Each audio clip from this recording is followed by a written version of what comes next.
علی میں بھی چلوں؟ علی تیار ہو کے نکل ہی رہا تھا کہ لیلا پیچھے پیچھے آ گئی۔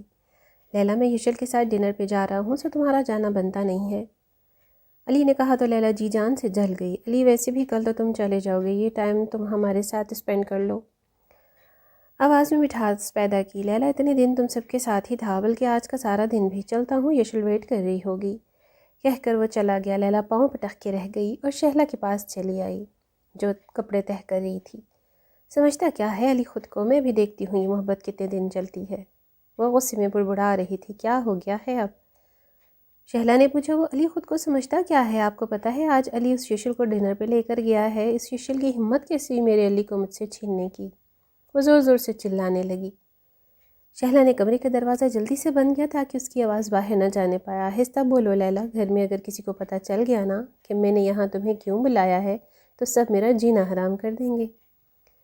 اور اب تم اس یشل کو کیوں بلیم کر رہی ہو، حالانکہ یہ موقع تم نے خود علی کو دیا ہے؟ کتنا کہا تھا کہ اس کے ساتھ رہا کرو، پر نہیں۔ تو مجھے کیا پتا تھا اتنا معصوم نظر آنے والا علی اتنا چلاک ہوگا، میرے لیے تو کبھی ٹائم نکالا نہیں، اور اس یشل کو ڈنر پہ لے کے جا رہا ہے۔ وہ تو پاگل ہی ہو گئی تھی۔ تو کچھ کرو نا تم، ہاتھ پہ ہاتھ رکھ کے بیٹھنے اور کڑنے کا کیا فائدہ؟ اس یشل نام کا کانٹا جو تمہارے راستے میں آیا ہے، اسے ہٹانے کا کوئی راستہ سوچو، شہلا نے کہا۔ صحیح کہہ رہی ہیں آپ آپی، اب تو جلد سے جلد کچھ کرنا ہی ہوگا، لیلا نے کہا۔ ایک دم سے سب خوبصورت سا ہو گیا تھا۔ علی کی ہمراہی میں وہ بہت خوش رہنے لگی تھی۔ آج وہ علی کے ساتھ ڈنر پہ آئی تھی۔ اس نے اپنی آنکھوں سے ملتا جلتا گرین کلر کا ڈریس زیب تن کی تھی، سرخ و سفید رنگت جو کہ میک اپ سے پاک تھی۔ ہونٹوں میں نیچرل لپسٹک کا لپ گلوس لگایا تھا اور لمبے سلکی بالوں کے ایک کندھے پہ ڈالا ہوا تھا۔ خوبصورت ہاتھوں میں نازک سا بریسلٹ اور کانوں کے ٹاپس نے اس کی شخصیت کو چار چاند لگا دیے تھے۔ علی بلیک 3 پیس سوٹ پہ بہت ہینڈسم لگ رہا تھا۔ علی اپنے گھر کے بارے میں اسے پہلے ہی سب بتا چکا تھا۔ وہ یہ رشتہ سچائی سے نبھانا چاہتا تھا، جھوٹ جھوٹ سے پاک ہو، اور یشل کو بھی کوئی اعتراض نہیں تھا۔ علی نے آرڈر دیا اور پھر یشل سے بولا، مس کرو گی مجھے؟ یشل کے کھانا کھاتے ہاتھ رکے۔ نہیں۔ یشل اداس سی ہوئی پر لہجے میں بشاشت لاتے ہوئے گویا ہوئی، سوچ لو، ہم پہلے کی طرح مل نہیں سکیں گے۔ علی نے کہا، کوئی بات نہیں۔ وہ دل پہ جبر کر کے مسکرا کے بولی۔ علی اس کی دلی کیفیت سمجھ رہا تھا۔ تم مجھے روز دیکھ بھی نہیں پاؤ گی۔ وہ پھر بولا، کوئی بات نہیں، آواز پھر آنے لگی۔ سوچ لو، بات بھی نہیں ہو سکے گی۔ علی کے یوں کہنے پہ کب سے جھکی نظریں اٹھیں۔ کیوں؟ اب کے سوال کیا گیا؟ بھائی میں بزی ہو جاؤں گا تو تمہیں ٹائم کیسے دوں گا؟ علی نے مسکراہٹ دبائی، یعنی بھول جاؤ گے مجھے؟ یشل نے بھرائی آواز میں کہا، آنکھیں جیسے جلنے لگی تھیں اور 2 آنسو ٹوٹ کر گر پڑے۔ علی ایک دم پریشان ہوا۔ یشل اٹھ کے وہاں سے چلی گئی، گویا ناراضی کا بھرپور انداز۔ جا کے بلکنی میں کھڑی ہو گئی۔ علی بھی وہاں چلا آیا۔ ارے میری جان تو ناراضی ہو گئی۔ علی نے اس کا ہاتھ تھاما۔ جائیں، اب مجھے بات نہیں کرنی۔ یشل نے ہاتھ جھٹکا۔ مجھے تو آپ بھول جائیں گے نا؟ جا کے تو پھر یہاں کیوں آئے ہیں؟ شکوہ لبوں سے نکلا۔ علی نے اس کا ہاتھ تھاما اور اس کا چہرہ اپنے سامنے کیا۔ کوئی اپنی زندگی سے بھی غافل ہو سکتا ہے؟ علی کے یوں کہنے پر نظر اٹھا کے اسے دیکھا۔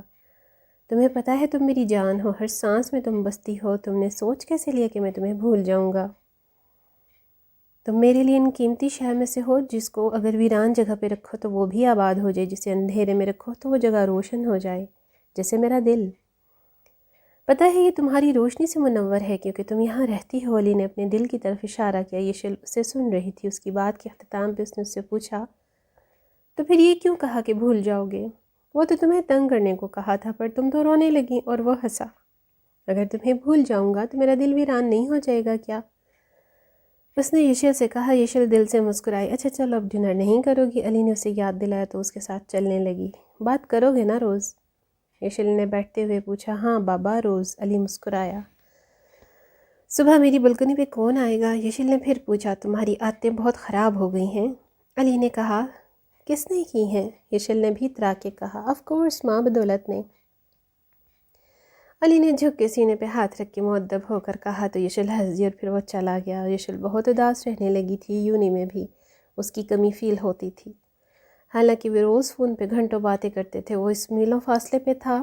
یشل کو یہی بات سب سے زیادہ افسردہ کرتی تھی۔ ابھی بھی وہ علی کو ہی سوچ رہی تھی کہ اس کی کال آ گئی۔ ہائے کیسی ہو؟ ٹھیک، اس نے مختصر سے جواب دیا۔ یہ کیا بات ہوئی، صحیح سے بتاؤ؟ علی نے پھر پوچھا۔ آپ کب آؤ گے؟ اس نے الٹا سوال کر دیا۔ ارے ابھی تو مجھے یہاں آئے 3 دن ہوئے ہیں اور تم آنے کی باتیں کر رہی ہو۔ تو 3 دن کم ہیں، وہ اداسی سے بولی۔ اوہو، یعنی محترمہ مجھے مس کر رہی ہیں؟ علی بڑے دل سے مسکرایا۔ یشل جھیمپی، میں نے ایسا کب کہا؟ کیوں ایسا نہیں ہے؟ کیا مجھے مس نہیں کر رہی؟ علی نے پوچھا۔ جی نہیں۔ ٹھیک ہے پھر میں فون بند کرتا ہوں، وہ مصنوعی ناراضی سے بولا تو یشل گڑبڑائی۔ میں نے ایسا کب کہا؟ اف لڑکی، کبھی کچھ کہہ بھی دیا کرو۔ کر رہی ہوں نا مس، کیا ہے؟ وہ اس کی ناراضی کے ڈر سے فوراً بولی۔ علی نے کہہ لگایا۔ یشل جھیمپی، کب آئیں گے آپ؟ وہ اپنی جھیمپ مٹانے کو بولی۔ ابھی تو فی الحال نہیں آ سکتا۔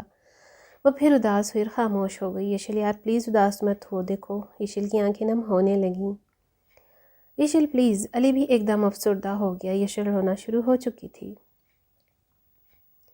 یشل پلیز، تم روتی ہونا تو ایسے لگتا ہے میری دنیا دل کی ویران ہو گئی ہے، ایسا لگتا ہے ساری دنیا اداس ہو گئی ہے۔ پلیز چپ ہو جاؤ، میرا دل بند ہو جائے گا ورنہ۔ یشل کے رونے کو ایک دم بریک لگا۔ اللہ نہ کرے علی ایسا مت کہیں۔ تو پھر چپ ہو جاؤ جلدی سے۔ یشل نے جلدی سے اپنے آنسو پونچھے۔ اچھا نا، نہیں روتی، پر پلیز آئندہ مت بولنا ایسا، اس نے بھاری آواز میں کہا۔ اوکے بابا، اب نہیں کہتا بس۔ اچھا یہ بتاؤ اسٹڈی کیسی جا رہی ہے؟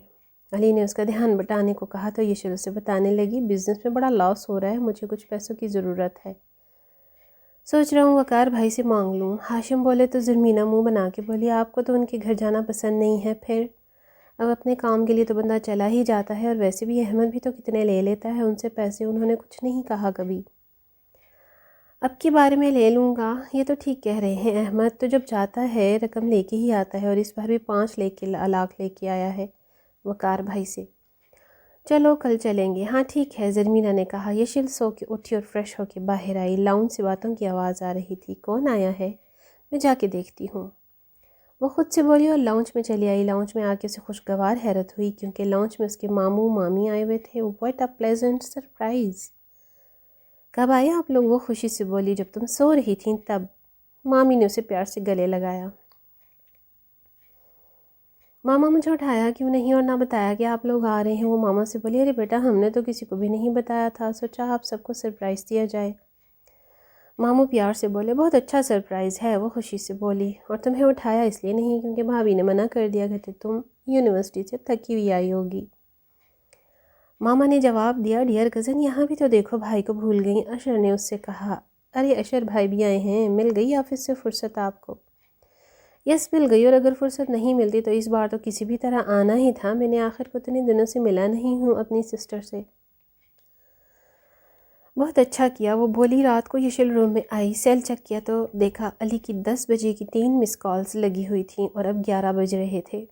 اوہو، علی نے کال کی تھی اور مجھے پتہ ہی نہیں چلا، وہ افسوس سے بولی۔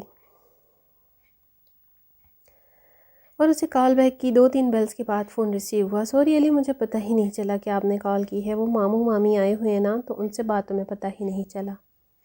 وہ جلدی جلدی بتانے لگی۔ ماں علی ناراض ہی نہ ہو جائے۔ اٹس اوکے یار، علی مسکرایا۔ تھینکس۔ یشل بولی۔ اتنی فارمل مت ہوا کرو، میری یشل بنو، اجنبی یشل نہیں۔ سوری، وہ بولی پھر فارمل۔ علی پھر بولا۔ یشل ہنسی۔ تو پھر کیا بولوں، آپ ہی بتا دیں۔ آئی لو یو کہو، آئی مس یو کہو۔ علی فوراً شوق ہوا۔ منہ دھو رکھیں، ایسا میں کچھ نہیں بول رہی۔ یشل ہنسی۔ اف، لگتا ہے تمہارے منہ سے یہ سننے کے لیے کوئی اسپیشل طریقہ یوز کرنا پڑے گا۔ جیسے کہ کیا؟ یشل نے پوچھا۔ مرنے کا ڈرامہ۔ اگر موویز میں ایسا ہی ہوتا ہے نا کہ ہیرو ایکٹنگ کرتا ہے مرنے کی اور اس کی ہیروئن اقرار کر دیتی ہے۔ اوہ ہیلو مسٹر، یہ ریئل لائف ہے، حال میں پہنچ جائیں۔ یشل بولی۔ اچھا سنو، علی نے کہا۔ جی پرسوں آ رہا ہوں میں، علی نے بتایا تو یشل کا چہرہ کھل گیا۔ ریلی؟ واو، کب؟ کس ٹائم؟ یشل نے کھلکھلا کے پوچھا۔ یعنی انتظار ہو رہا ہے ہمارا۔ علی مسکرایا۔ جی نہیں، زیادہ خوش فہم نہ ہو یشل، فوراً علی بولا۔ کبھی ماننا مت، تم اقرار صنف نازک کو سوٹ نہیں کرتا، یشل نے اترا کے کہا۔ یعنی ٹھکے چپے لفظوں میں اقرار کر رہی ہو؟ جی نہیں۔ اف لڑکی، کبھی تو ہاں کہہ دیا کرو، علی نے مصنوعی ناراضی سے کہا۔ کیوں کروں جبکہ اقرار کرنے کے لیے آپ ہو میرے پاس، یشل نے پیار سے کہا تو علی مسکرا دیا۔ لیلا کا موڈ آج شاپنگ کا تھا، فاطمہ تو اپنی دوست کے گھر گئی ہوئی تھی، شہلا آپی کو کہتی ہوں۔ وہ اٹھی اور کچن کی طرف آئی۔ آپی شاپنگ پہ چلیں آج؟ شہلا کچن میں کام کر رہی تھی کہ لیلا چلی آئی۔ ابھی تو کام پڑا ہے اتنا سارا، آپ فارغ ہو جائیں تو چلتے ہیں۔ وہ بولی ہاں ٹھیک ہے، تمہیں پتہ ہے علی آ رہا ہے؟ شہلا بولی تو لیلا چونکی۔ کب؟ یہ تو پتہ نہیں، پر 2-3 دن تک آ جائے گا۔ اوہ یار، پھر تو کل پہلی فرصت میں پارلر جاؤں، تھوڑی فریشنس تو ہو جائے چہرے پہ۔ جب وہ مجھے دیکھے لیلا کو فکر لگ گئی۔ تم بس انہی کاموں میں رہنا، شہلا چڑ گئیں۔ تو پھر کیا کروں؟ کہتے ہیں مرد کے دل کا راستہ معدے سے ہو کے گزرتا ہے، شہلا نے کہا۔